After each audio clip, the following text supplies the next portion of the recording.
Assalamualaikum warahmatullahi wabarakatuh. Alhamdulillahirabbil alamin wassalatu wassalamu ala asrofil anbiya'i wal mursalin wa ala alihi wa ashabi ajmain. Apa kabar anak-anak semua?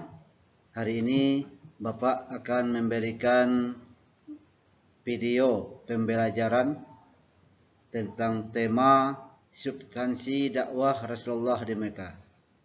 Jadi anak-anak semua silakan simak video berikut. Setelah itu silakan Ananda amati, Ananda simpulkan, dan Anda tulis di catatan Ananda apa hal-hal yang terpenting dalam video berikut ini. Baik Ananda, tema kita substansi dakwah Rasulullah di Mekah.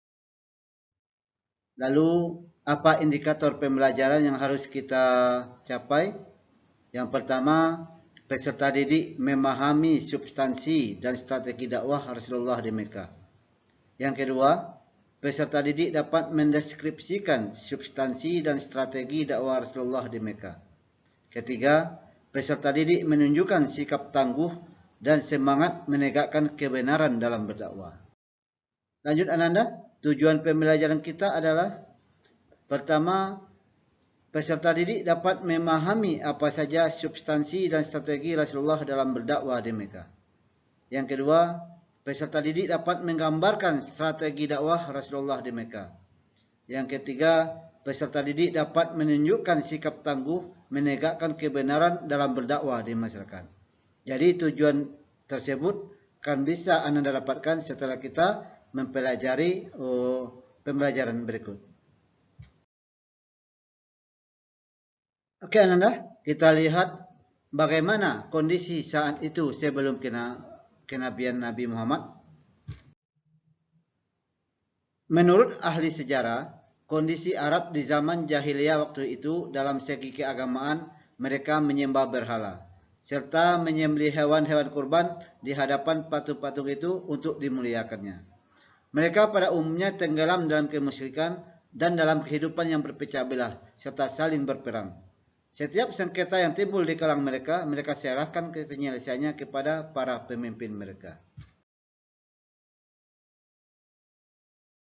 Lanjut Ananda, latar belakang masyarakat Arab waktu itu. Jadi kebiasaan-kebiasaan masyarakat Arab, khususnya di Mekah diantaranya adalah pertama menyembah berhala. Karena menurut mereka berhala-berhala itu anaknya Tuhan yang bisa memberikan syafaat. Bahkan ada yang terbesar dan terpopuler namanya Latta, Uzza, dan Mana. Yang kedua, mereka sangat memerhatikan dan memelihara kedudukan harta, tahta, nilai yang tinggi dan istimewa. Yang ketiga, mereka gemar minum-minuman keras, judi, berzina, tenggelam dalam kehidupan dunia tanpa memikirkan akhirat. Selanjutnya, mereka memberikan penghargaan kepada orang lain yang didasarkan pada keturunan, kebangsawanan, dan kekayaan, bukan pada akhlaknya. Lalu, penyebaran Islam di Mekah. Jadi, Nabi Muhammad menjadi Nabi dan Rasul. Nabi Muhammad SAW diangkat menjadi Rasul pada usia 40 tahun. Di malam 17 Ramadan atau 6 Agustus 610 Masehi di Gua Hira. Saat itu, malaikat Jibril membawa wahyu dan menyuruh Muhammad SAW untuk membacanya, yaitu surat Al-Alaq ayat 1 sampai 5. Inilah wahyu pertama yang diturunkan Allah SWT kepada Nabi Muhammad SAW yang juga merupakan penobatan beliau sebagai Nabi dan Rasul bagi seluruh umat manusia dan sudah menjadi tugasnya untuk berdakwah. Selanjutnya, Nabi Muhammad SAW menceritakan kejadian itu kepada istrinya. Jadi Ananda setelah Nabi pulang dari Gua Hira, dia bercerita kepada istrinya Khadijah. Dialah orang yang pertama yang masuk Islam. Pengangkatan Nabi Muhammad sebagai Rasul bahkan dibenarkan oleh seorang pendeta Nasrani namanya Waraqah bin Naufal. Itu adalah pendeta Nasrani yang mempercayai Nabi Muhammad itu sebagai Rasul. 2 tahun kemudian Rasulullah menerima wahyu yang kedua, yaitu surat Al-Mudaththir ayat 1 sampai 7. Dengan turunnya wahyu tersebut, maka jelaslah misi dakwah Rasulullah yaitu mengajak manusia untuk menyembah. Oke, Ananda, kita lanjut. Bagaimana strategi dakwah Rasulullah SAW? Rasulullah SAW memiliki dua karakter dalam dakwanya yang disesuaikan dengan situasi dan kondisi, yaitu secara sembunyi-sembunyi dan terang-terangan. Lalu ananda, dakwah secara sembunyi-sembunyi yang mula-mula beriman kepada Allah SWT adalah istri beliau yaitu Siti Khadijah. Putra paman beliau yaitu Ali bin Abi Thalib. Budak dan sekaligus putra angkat beliau yaitu Zaid bin Harisah. Kemudian dari sahabat beliau adalah Abu Bakar As-Siddiq. Kemudian disusul oleh sahabat-sahabat yang lain yaitu Utsman bin Affan, Zubair bin Awam, Sa'ad bin Abi Waqqas, Abdurrahman bin Auf, Talha bin Ubaidillah, Abi Ubaidillah bin Jarrah, Fatimah binti Khattab, Sa'ad bin Zahid al-Adawi. Jadi karena mereka dalam mengimani tentang Allah SWT adalah yang pertama kali, maka mereka disebut dengan as-sabiqunal awwalin. Artinya orang yang pertama masuk Islam. Yang kedua, dakwah secara terang-terangan. Jadi firman Allah dalam Quran surat Al-Hijr ayat 94 yang intinya memerintahkan kepada Nabi untuk mensiarkan Islam secara terang-terangan. Maka mulai beliau mengajak secara terang-terangan kepada penduduk Mekah agar menyembah Allah SWT. Dengan cara ini, mulailah Nabi dan agama Islam yang beliau sampaikan menjadi perhatian dan bahan pembicaraan masyarakat kota Mekah. Pada awalnya mereka menganggap dakwah beliau ini sebuah gerakan yang tidak mempunyai dasar dan tujuan. Yang kedua, gerakan yang tidak bertahan lama. Yang ketiga, gerakan yang tidak perlu diacukan. Yang keempat, gerakan yang dianggap sudah tidak waras lagi. Akan tetapi, dengan petunjuk Allah, gerakan dakwah Rasulullah semakin tersebar luas dan pengikutnya semakin banyak.